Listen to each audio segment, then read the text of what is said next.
والصلاة والسلام على سيد الأنبياء والمرسلين أعوذ بالله من الشيطان الرجيم بسم الله الرحمن الرحيم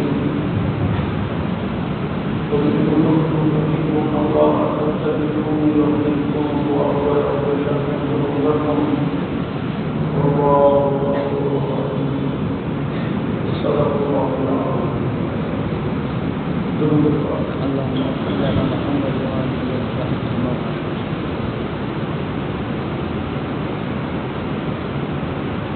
اللهم صل على محمد النبي وعلى آله وسلم تسليما. واجب الاحترام اللہ رب العزت اللہ تعالی نے ہمیں دین اسلام کو سرفراز فرمایا اور اسلام جہاں تمام باتوں کی رہنمائی کرتا ہے وہیں غم اور خوشی کی بھی رہنمائی کرواتا ہے. خوشی میں کیا حدود ہے اسلام بتاتا ہے، غم میں کیا حدود ہے اسلام بتاتا ہے. مسلمان اور کافر کی عید اور خوشی میں یہی فرق ہے کہ کافر اپنی عید اور تہوار میں کسی بھی قانون کا پابند نہیں ہوتا. غیر مسلموں کی عیدیں دیکھیں، ہولی دیوالی دیکھیں، کرسمس دیکھیں، شراب، بدکاری، عیاشی، فحاشی وہاں عام ہے. جبکہ مسلمان کی عید کو اللہ نے کتنا پاکیزہ بنایا اور کافر کی عید وہ صبح 12 بجے اٹھے تو اس کی عید 12 بجے شروع ہو رہی ہے، وہ صبح 10 بجے اٹھے اس کی عید 10 بجے شروع ہو رہی ہے. لیکن الحمدللہ مسلمان کی عید میں اسے اللہ تعالیٰ کی طرف سے یہ انعام ملا کہ اسے نہلوایا گیا، اس کو بہترین کپڑوں کا کہا گیا، خوشبو کا لگانے کا کہا گیا، اسے پھر اپنے گھر میں بلا کر اپنے سامنے اللہ نے سجدہ کروایا اور اس کے بعد اس کی عید کی ابتدا ہو رہی ہے. آپ صلی اللہ علیہ وسلم مدینہ منورہ میں تشریف لائے، مکہ مکرمہ سے ہجرت کر کے، تو وہاں کے اہل مدینہ ایک تہوار منایا کرتے تھے. تو اللہ کے نبی نے فرمایا یہ کیا؟ تو انہوں نے کہا کہ یہ اہل مدینہ کے ایک دن کا تہوار ہوتا ہے خوشی کا. تو آپ صلی اللہ علیہ وسلم نے فرمایا کہ اس سے بہتر تہوار اب ہم منہ کر رہے ہیں کہ ایک عید الفطر کی صورت میں اور ایک عید الاضحیٰ کی صورت میں. چنانچہ اللہ کے نبی نے فرمایا لِكُلِّ قَوْمٍ عِيدٌ وَهَذَا عِيدُنَا، ہر قوم کی عید ہوتی ہے، یہ ہماری عید یوں ہے. اور دو عید کہتے ہیں خوشی کو، اور خوشی اس لیے ہے آج کہ آج اللہ کی طرف سے معافی اور رضا کا اعلان ہو رہا ہے. دونوں عیدوں کو اللہ نے عبادت سے جوڑا. بقرعید کو قربانی اور حج کے ساتھ کہ حاجی کی بھی بخشش ہوتی ہے، قربانی کرنے والا اس کے جانور کے خون کا قطرہ زمین پہ گرنے سے پہلے اس کی مغفرت ہوتی ہے. تو اس لیے کا یہ تمہاری عید ہے. اور عید الفطر کو بھی اللہ نے عبادت سے جوڑا، رمضان کو صدقۃ الفطر کی عبادت سے، کہ آج کے دن یہ اعلان ہوتا ہے اللہ کی طرف سے، فرشتے زمین پر اترتے ہیں، گلیوں میں کونوں میں اس وقت فرشتے ہیں. اللہ تعالیٰ ان سے پوچھتے بتاؤ فرشتوں، جو مزدور اپنی مزدوری پوری کر چکا اسے کیا دینا چاہیے؟ تو فرشتے کہتے ہیں اللہ اس کا حق یہ کہ مزدور کی مزدوری پوری دے دی جائے. تو پتہ اللہ کی طرف سے کیا اعلان ہوتا ہے؟ اللہ تعالیٰ فرماتے ہیں کہ تم گواہ رہنا، میں نے ان کے رمضان کے روز اور عبادت کی وجہ سے اپنی رضا دے دی، میں نے معاف کر دیا، یہ مجھ سے راضی ہو گئے، میں ان سے راضی ہو گیا ہوں. اور جاؤ ان سے کہو کہ اپنے گھروں پہ بخشائے ہو گئے. سبحان اللہ. یعنی جو رضا کا پروانہ اللہ نے صحابہ کو دیا تھا قیامت تک آنے والے امتیوں کو اللہ نے اس نعمت سے محروم نہیں کیا.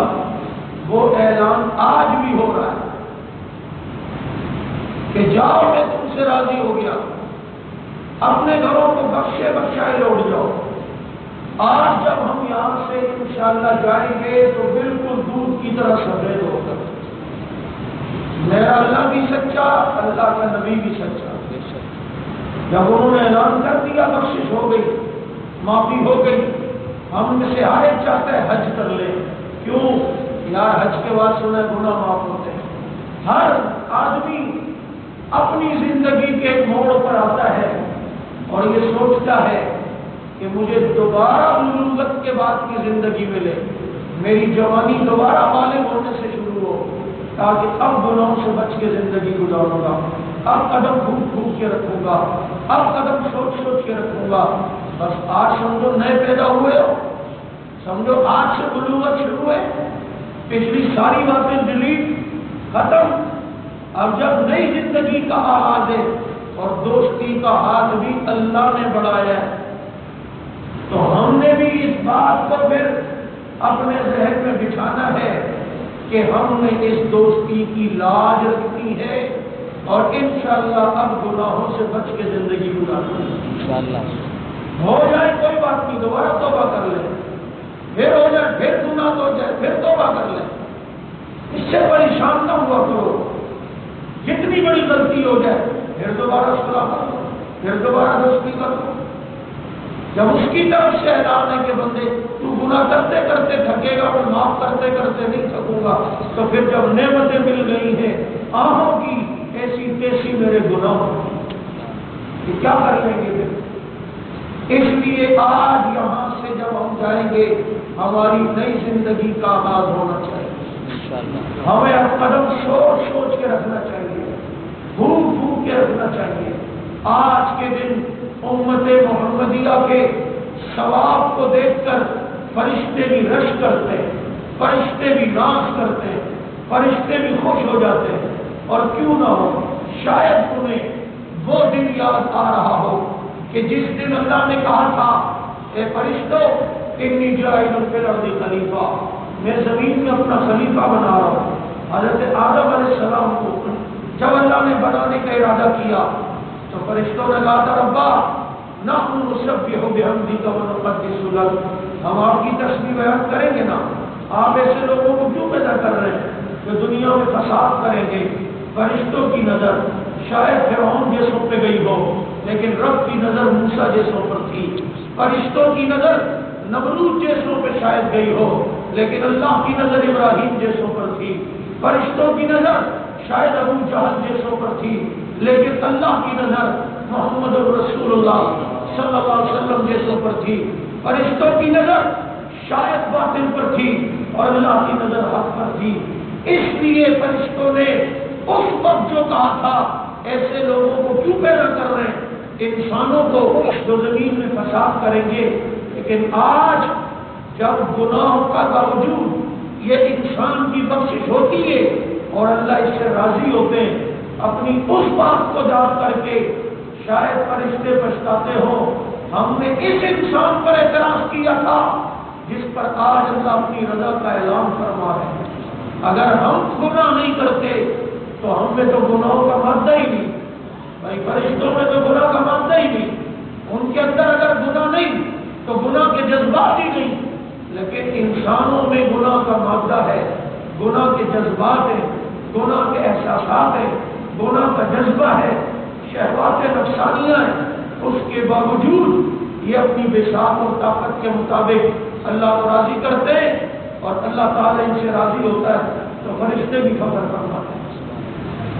اور پھر اللہ کی طرف سے اعلان ہوتا ہے آج کے اس اجتماع کے لیے, عید کی اجتماع کے لیے, کہ میرے سے اگر دنیا کے بارے میں جو سوال کرو گے, اللہ کہتے ہیں تمہاری مصلحت کو سامنے دیکھتے ہوئے تمہاری دعاؤں کو قبول کروں گا. اور آخرت کے بارے میں جو سوال کرو گے تمہارے سوال کو پورا کروں گا. میں یہ بات ہر سال کہتا ہوں کہ دیکھیں دنیا کے بارے میں قید لگائی کہ دنیا کے بارے میں جو سوال کرو گے تمہارا فائدہ دیکھتے ہوئے اس دعا کو قبول کروں گا، لیکن آخرت کے بارے میں کوئی قید نہیں لگائی، اور میں آخرت کے بارے میں جو مانگو گے دوں گا۔ کیونکہ دنیا میں بات کرتا ہے کہ انسان اللہ سے ایک چیز مانگ رہا ہوتا ہے، دعا کر رہا ہوتا ہے، اس کی دعا قبول نہیں ہوتی۔ ایک وجہ تو یہ کہ اللہ کو پتہ ہے اگر اس کو یہ نعمت مل گئی یہ اس کے لیے نقصان دے گی، اس کے فائدے میں نہیں، اور ہو سکتا ہے اس کا ایمان بھی چلا جائے۔ تو اللہ تعالیٰ ہماری حکمت کو، ہمارے فائدے کو دیکھتے ہوئے اس دعا کو قبول کرتے نہیں کرتے۔ اور دوسری بات آپ دیکھیں، میں مثال دیتا ہوں، ہم تو یہ کہہ رہے ہوتے ہیں، نہیں، میں ایک بندہ میرے سے کہہ رہا تھا اتنے عرصے سے یہ دعائیں میں نے کہا بھائی اسی میں فائدہ ہوگا، کہ نہیں حضرت مجھے پتا ہے اس میں فائدہ نہیں ہے۔ ہمیں تجھے پتا ہے اللہ کو پتا ہے، ایک چیز تجھے پتا ہے مل جائے اور تو سوچ رہا ہے کہ یار مجھے پتا ہے نا ذرا معاملہ ٹھیک ہو جائیں گے، وہ ہماری سوچ ہے، لیکن کیا پتا معاملات اور نہ بگڑ جائے۔ ایک بچے کو آپ لے کر جائیں 3-4 سال کے اور وہ بازار میں چھڑیاں لٹکی ہوئی دیکھے اور وہ وہی ہڈیاں رگڑنے لگ جائے، یہ دلاؤ پپا مجھے دلاؤ پپا، آپ جانتے ہیں یہ بچے کو اگر چھری دلائی خود کو بھی نقصان پہنچائے گا، چھوٹے بہن بھائیوں کو بھی نقصان پہنچائے گا۔ ابھی اس میں فائدہ نہیں ہے، وہ بچہ جتنی ہڈیاں لگے جتنا روئے آپ نہیں دلاتے، کیا آپ کو اپنے بچے سے محبت نہیں؟ کیوں نہیں دلا رہے؟ لیکن جب یہی بچہ بڑا ہو جائے اور جا رہا ہو پپا یہ لے لے آگے بکرے ہی جا رہی ہے، ہاں بیٹا اچھا وہ یاد دلایا، لی 2-4 چھریاں اس کو دلائی، یہ لو جاؤ، پتا ہے نا اس کے نفع نقصان کو جانتا ہے۔ ہمارے ساتھ بھی یہی معاملہ ہے، اللہ نے جو چیز دینی ہے دیں گے، جس میں ہمارا فائدہ نہیں اسے نہیں دیں گے۔ اس لیے کہا کہ دنیا کے بارے میں جو مانگو گے تمہاری مصلحت کو سامنے رکھوں گا۔ اور ایک حدیث میں آتا ہے بعض دفعہ ایک آدمی دعائیں مانگتا ہے، اس کی دعا قبول دنیا میں نہیں ہوتی، اسی کا فائدہ ہے، لیکن آخرت میں اللہ تعالیٰ اس بندے کو بلائیں گے اتنی بڑی، لیکن جب یہی بچہ بڑا ہو جائے اور جا رہا ہو پپا یہ لے لے آگے بکرے ہی جا رہی ہے، ہاں بیٹا اچھا وہ یاد دلایا، لی 2-4 چھریاں اس کو دلائی، یہ لو جاؤ، پتا ہے نا اس کے نفع نقصان کو جانتا ہے۔ ہمارے ساتھ بھی یہی معاملہ ہے، اللہ نے جو چیز دینی ہے دیں گے، جس میں ہمارا فائدہ نہیں اسے نہیں دیں گے۔ اس لیے کہا کہ دنیا کے بارے میں جو مانگو گے تمہاری مصلحت کو سامنے رکھوں گا۔ اور ایک حدیث میں آتا ہے بعض دفعہ ایک آدمی دعائیں مانگتا ہے، اس کی دعا قبول دنیا میں نہیں ہوتی، اسی کا فائدہ ہے، لیکن آخرت میں اللہ تعالیٰ اس بندے کو بلائیں گے اتنی بڑی نیکی دیں گے، جاؤ یہ تیری ہے۔ کوئی انکار کرے گا اللہ میں نے اتنی بڑی نیکی کی نہیں، کہا جائے گا جو تم نے دنیا میں دعا مانگی تھی ہم نے قبول نہیں کی تھی، یہ اس کا بدلہ ہے۔ اس وقت تمنا کرے گا کاش دنیا میں میری ایک دعا بھی قبول نہ ہوتی۔ اور آخرت کے بارے میں جو مانگو گے تمہیں دوں گا۔ آج ہم اپنے گھروں کو جب بخشائے جائیں گے اور اللہ ہم سے راضی ہو جائے گا اور اللہ نے دوستی کا ہاتھ بڑھایا ہے، کون ہے جو اللہ سے دوستی کرے گا؟ انشاءاللہ جو باہر والے لگتا ہی نہیں چاہ رہے، کون اللہ سے دوستی کرے گا؟ کون آج ظہر کی نماز جماعت سے پڑھے گا؟ انشاءاللہ۔ میں ابھی فجر کا آپ کو نہیں کہتا کہ جس نے نہیں پڑھی کھڑے ہو جاؤ، چلو 5 منٹ دیتا ہوں فجر کی نماز، مجھے نہیں اچھا لگ رہا، لیکن گھر جا کر 2 سنت 2 فرض قضا کی نیت سے پڑھنا اور اب اپنی زندگی کا آغاز کرنا ہے۔ میرے دوستو، ساتھ میں آخر میں اپنے ان بھائیوں کا تذکرہ بھی کرنا ضروری ہے۔ آج امت مسلمہ جہاں عید کی نماز پڑھ رہی ہے، چاہے وہ عرب کنٹری ہو چاہے پاکستان ہو، وہاں وہ ان مظلوموں کا ذکر بھی ضرور کر رہے ہیں جن کو دنیا فلسطین کے باشندے کہتی ہے۔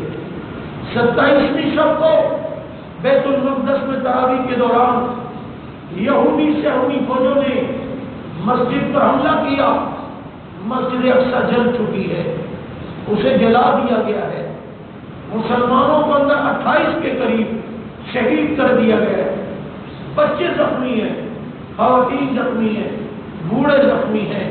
یہودیوں کی یہ دہشت گردی نہ اقوام متحدہ کو نظر آ رہی ہے، نہ انسانی حقوق کی تنظیموں کو نظر آ رہی ہے۔ یہ اگر کوئی عیسائیوں کے ساتھ یا اور کسی کے ساتھ کرتا، یہ سارے UN اور اقوام متحدہ کیا توڑتے، لیکن مسلمانوں کا خون انہیں اتنا سستا نظر آ رہا ہے، اتنا ہلکا نظر آ رہا ہے کہ کشمیر میں بہے تو پرواہ نہیں، کوسو فلسطین بوسنیا میں بہے تو پرواہ نہیں۔ 27-28 کے قریب مسلمان وہاں شہید ہو چکے ہیں۔ تمام عالم دنیا کے مسلمان آج ان کے اجتماع میں اپنے فلسطینی بھائیوں کو یاد کرتے ہوئے اقوام متحدہ سے اور عالمی طاقتوں سے مذمت بھی کر رہی ہے، اور ساتھ میں یہ مطالبہ بھی کر رہی ہے اس یہودی دہشت گردی کو ختم کیا جائے اور بیت المقدس کے محاصرے کو پھر فور ختم کیا جائے۔ میرے دوستو، آج وہاں عید لوگوں نے اپنے لوگوں کے غموں میں پڑی ہے اور غموں میں پڑ رہے ہیں، اور وہاں پرسوں رات 6 بجے کی ڈیڈ لائن حماس تنظیم نے دی، مجاہدین نے، لیکن وہ یہودی سمجھے کہ شاید یہ بول بچن ہے اور صرف ڈرا رہے ہیں۔ 6 بجے جیسے ہی ہوئے، الحمدللہ حماس کی طرف سے اسرائیل پر 28 کے قریب راکٹ داغ دیے گئے۔ 5 میزائل انہوں نے پیٹریوٹک میزائل کے ذریعے فضا میں تباہ کیے، لیکن 23 الحمدللہ جا کے یہودیوں کے نشانوں پہ لگے ہیں، اور انشاءاللہ العزیز اللہ تعالیٰ اسی طرح یہودیوں کی لاشیں دکھا کر مسلمانوں کا دل ٹھنڈا کرے انشاءاللہ۔ ہم نے کہا عید کی خوشیوں میں اپنے آپ اپنے بچوں کو یاد رکھنا ہے، وہاں مسلمانوں کو بھی ہم نے دعاؤں میں یاد رکھنا ہے کہ اللہ ان فلسطین کے مسلمانوں کی مدد کر، اور ہماری اولاد اور ہماری نسلوں میں ایسے لوگ پیدا فرما جو بیت المقدس کو آزاد کروا دیں۔ آج جیسے اجتماع میں تو اللہ سے جو مانگے دے گے نا، تو اللہ ہماری اولادوں میں ایسے مجاہدین پیدا کر دے جو بیت المقدس کی آزادی کا سبب بنے۔ ساتھ ساتھ میں دوسری توجہ عید کے اس اجتماع کی وساطت سے آپ کو بتانا چاہتا ہوں، یورپی یونین نے 681 ووٹ کے ذریعے سے پاکستان ایک بل پہ پاس کیا، اور وہ بل یہ کہ پاکستان اپنے ملک میں 295C توہین رسالت کا جو قانون ہے اسے ختم کیا جائے، ورنہ انہوں نے دھمکی دی کہ ہم یورپ پاکستان سے تجارت کی بائیکاٹ کریں گے، تجارت کا، اور پابندیاں لگائیں گے، اور ہمارے والے ڈر رہے ہیں کیا ہوگا، ہماری معیشت کا کیا ہوگا، ویسے ہی تمہاری معیشت کا کیا ہوگا۔ ذرا نبی سے وفا کر کے دیکھو تو صحیح، ذرا یوں بھی چیک کر کے دیکھو، پھر دیکھو معیشت کا کیا ہوتا ہے۔ پھر آسمان موتی برسائے گا، زمین سونا اگلے گی۔ اپنے نبی سے تو وفا کر کے دیکھو، یہ قانون جو ختم کرنے کی سازش ہو رہی ہے کسی صورت ہم برداشت نہیں کریں گے۔ یہ مسلمان ایک ٹائم کھانا کھانے کے لیے تیار ہے، لیکن نبی کی حرمت پر آنچ لانے کے لیے تیار نہیں۔ تم نبی سے وفا تو کرو حکمرانوں، دیکھو پھر اللہ تمہاری معیشت کو کتنا بلند کرے گا۔ تم نے اقبال کو نہیں پڑھا جو کہتا تھا کہ رب کہتا ہے کہ محمد سے وفا تم نے تو ہم کہتے ہیں یہ جہاں چیز ہے کیا لوح و قلم کہتے ہیں۔ صحابہ نے پیٹ پہ پتھر باندھے، آزمائش آئی، پتے چبائے، چیک کیا رب نے، لیکن جب نبی سے وفا کی اللہ نے کیسر و کسرا کے خزانے صحابہ کے قدموں میں رکھ دیے۔ تم سمجھتے ہو یہ ہو جائے گا وہ ہو جائے گا، تمہارے پڑوسی ملک افغانستان میں جو چند مجاہدین، پورا لبرل طبقہ، پورے 48 ملک انہیں ختم کرنے آئے تھے۔ دیکھ لو تمہاری پوزیشن یہ ہے کہ پاکستان کی تاریخ میں پہلی بار سعودیہ میں حکومتی سطح پر بینر لگا کر پاکستان کے لیے زکات اور فطرہ مانگا گیا ہے۔ آپ نے سوشل میڈیا پہ تصویریں دیکھی ہوگی، زکات اور فطرہ، نبی سے وفا نہیں کرو گے تو یہی ہوگا۔ اور جنہوں نے وفا کی ان طالبان کے پاس کچھ نہیں تھا، لیکن دنیا کی سپر طاقتوں کو گھٹنے ٹکوائے ہیں، نبی سے وفا کیے تو اللہ نے یہ صلہ دیا۔ آئے آج کے اس اجتماع میں ہم یہ ارادہ کرتے ہیں، بلکہ وعدہ کرتے ہیں، ارادہ کیا کہ جان دینی پڑی دے دیں گے، لیکن اپنے نبی اور صحابہ کی عزت پہ آنچ نہیں آنے انشاءاللہ انشاءاللہ۔ تیسری بات اس اجتماع کے مساقت سے، اور اجتماع میں ایسی باتیں ہوتی ہیں کہ بڑا اجتماع ہو، لوگوں کو پتہ چلے، پے در پہ ایک طبقہ صحابہ کی گستاخیاں کرنے لگا ہے۔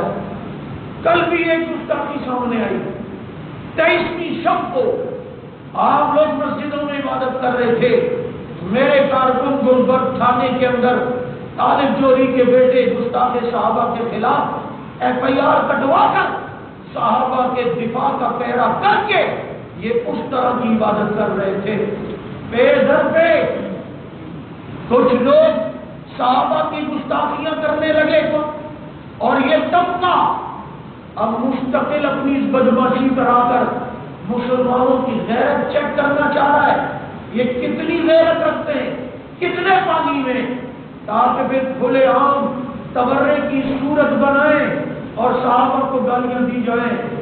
ملک اس چیز کا متحمل نہیں۔ ہم نے ہمیشہ حکومت کے ساتھ ایک تعاون کی صورت اختیار کی ہے، لیکن تعاون کا مطلب بزدلی نہیں۔ پھر یاد رکھو، مسئلہ صحابہ کی عزت کا ہوا، ہمیں اس ملک کے امن سے بھی زیادہ نبی اور صحابہ کی حرمت اور عزت عزیز ہے۔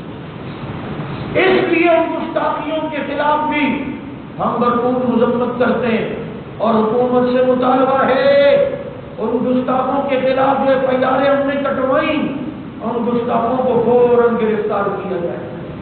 آپ کو بھی یہ مطالبہ منظور ہے؟ منظور ہے؟ میرے دوستو، آخر میں وہی بات میں نے جو شروع میں کہی، آج بخشش کا دن ہے، اپنے اپنے گھروں پہ جائیں گے، نیت کرو جوانوں، کسی غیر محرم سے انشاءاللہ بات نہیں کریں گے فونوں پر۔ بھائی اللہ نے دوستی کا ہاتھ بڑھا لیا ہے، اب ہم گھر سے پاک صاف ہو کے جائیں گے، تو ایسا نہ ہو فیس بک نکالو اور ڈائریکٹ شروع ہو گئے 38 ساتھ بات کرنے۔ اب آپ نے بات بھی کرنی ہے، بہن جی کیا حال ہے، تاکہ اسے پتہ چلے یہ تبدیلی کہاں سے آ گئی، کیونکہ بس اب اسی طرح تبدیلی آئے گی۔ میں نے اپنا دل اب اپنے اللہ کو دے دیا ہے، میں نے اپنی یہ چڑھتی جوانی اب نبی اور نبی کے صحابہ کے لیے وقف کر دی ہے۔ اب میرا زندگی کا جینا مرنا ایک ہی نسل ہے کہ یہ دین کیسے دنیا میں پہنچ جائے۔ تو گناہوں سے توبہ کر کے ہم نے یہاں سے جانا ہے، اور انشاءاللہ ایک نئی زندگی کا آغاز کرنا ہے۔ اللہ تعالیٰ ہمارے رمضان کے روز و تراویح کو قبول فرمائے، اور اللہ تعالیٰ اس کی کمی کوتاہیوں کو معاف فرمائے۔ آپ لوگ صفحے درست فرما لیں، اور بیچ میں گیپ نہ رہے، اس کی شکایت ملتی ہے کہ بیچ میں کافی فاصلہ رہتا ہے۔ میں صفحے آپ درست کریں، میں آپ کو عید کی نماز کا طریقہ بھی بتاتا ہوں۔